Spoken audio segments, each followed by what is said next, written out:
Good afternoon, everyone. Welcome to our post-match press conference against Leicester. Please raise your hands if you do have any questions. Reminder that we will be doing some questions on Stoke City straight after this, which will be embargoed till 1:30 on Tuesday. I'll let you know when that part of the press conference commences. We will start with John Cross, who's the first person to have his hand up. Sure, John.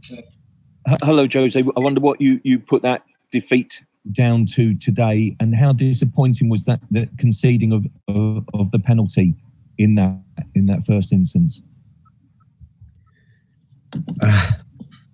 The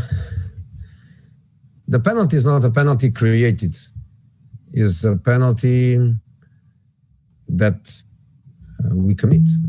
It's not something that was created. It's not something that comes in the sequence of something great.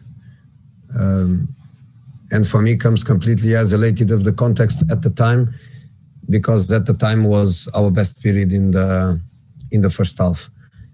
We start bad. I believe the first, let's say, maybe 20 minutes was a poor performance, some empty spots in terms of pressing, attitudes, recovering the ball. I didn't like at all. But then we changed during the first half. We adapt the positions, especially on midfield. The team improved a lot. We had a period of domination. We had a couple of good chances. And then the penalty. Which for me is out of the context of the game at that moment. Okay, go to Ian Abrahams. Ian, I'm just unmuting you. Hi, Jose. How disappointed were you as well in the second half? Because you brought on Gareth Bale at half-time. You had Bale, Moura, Son, Kane on the pitch, and didn't really trouble Kasper Schmeichel too many times in that second half when he was pushing to get back in the game.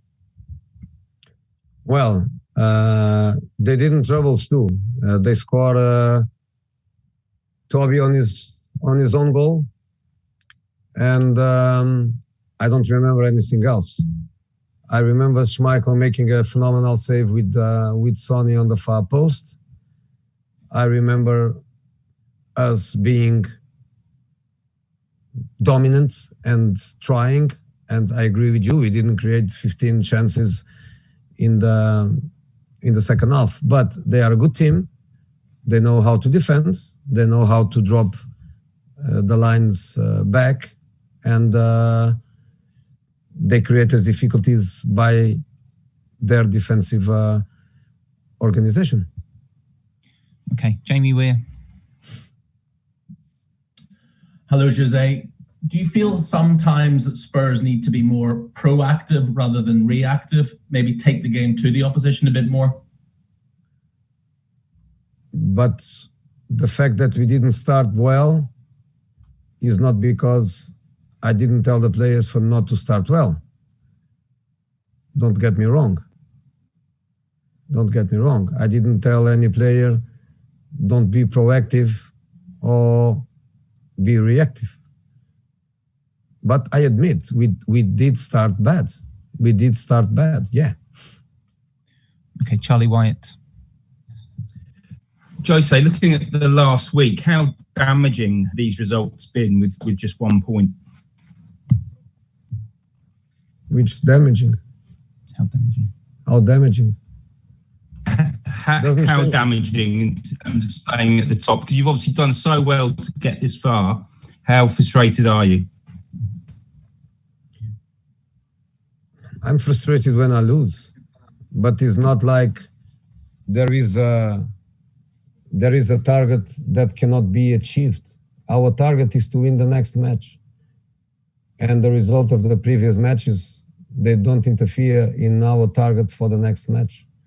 The next match we want to win, like we wanted to win today. Don't get me wrong. We want to win matches, and what happened in the match before shouldn't have an impact on the next one, which is what I think is going to happen. You have to try always to win the next match. Okay, we'll do two more and then we'll do Stoke questions. Matt Laws first and then Paul Brown. And then it'll be moving over to Stoke. Matt? Hi, Jose.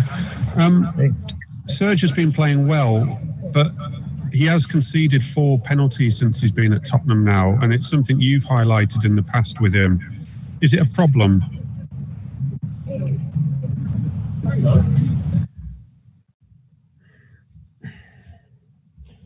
Is it a problem? Let's focus on today. Today he made a mistake. Today he made a mistake. But before his mistake on minute 45 or 46, we had other players making mistakes in other areas of the pitch. I can't blame a player for a mistake. Okay, Paul Brown, and then we'll move to Stoke questions. Paul, if you can unmute yourself, thank you. Paul, you've unmuted, but we can't hear you. Give you one last chance. If not, we'll move on to Stoke questions.